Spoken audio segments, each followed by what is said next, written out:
मतदान केल्यानंतर शाईऐवजी marker pen वापरल्याचा आक्षेप घेण्यात आलेला आहे। मतदानानंतर बोटावरील शाई पुसली गेल्याचे व्हिडिओ समोर आलेले आहेत। मुंबई महापालिका आयुक्तांकडून शाई तपासणीबाबत चौकशीचे आदेश सुद्धा देण्यात आलेत। मुंबई महापालिका आयुक्त भूषण गगराणी यांनी ही माहिती दिली। पालिका आयुक्तांकडे तक्रार आल्यानंतर चौकशीचे आदेश देण्यात आलेत।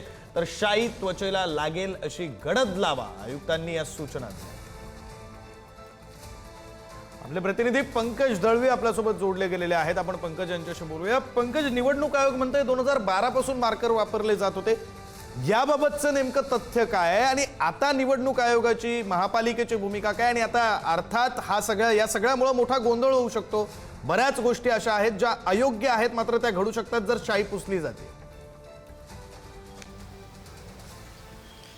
विक्रांत, 2012 पासून जो दावा केला होता तो मार्कर निवडणूक प्रक्रियेमध्ये वापरला जात होता शाई लावण्यासाठी, हे खरं आहे।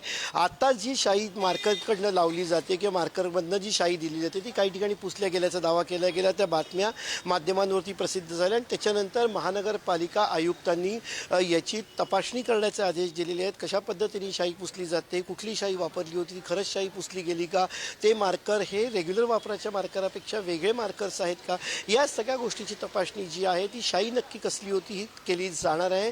आणि महानगरपालिका आयुक्त भूषण गगराणी यांनी आदेश दिलेले आहेत की हाताच्या बोटांवरती दिसेल आणि चिकटून राहील अशी गडद आणि ठळक शाई जी आहे ती लावा, अगदी वरवर लावू नका असं त्यांचं म्हणणं आहे। कुठे काही ठिकाणी अगदी पुसटशी शाई लावली जाते आणि त्याच्यामुळे गैरप्रकार होऊ शकतात। मतदानाच्या प्रक्रियेमध्ये काही चुकीचे मार्ग अवलंबले जाऊ शकतात, म्हणून आयुक्तांकडून हे आदेश दिलेले आहेत। ती शाई तपासण्याचे आदेश दिले ती नक्की कशी होती, काय अडचणी, ते सगळे तपासायला सांगितलेलं आहे। धन्यवाद पंकज, दिलेल्या या सगळ्या माहिती।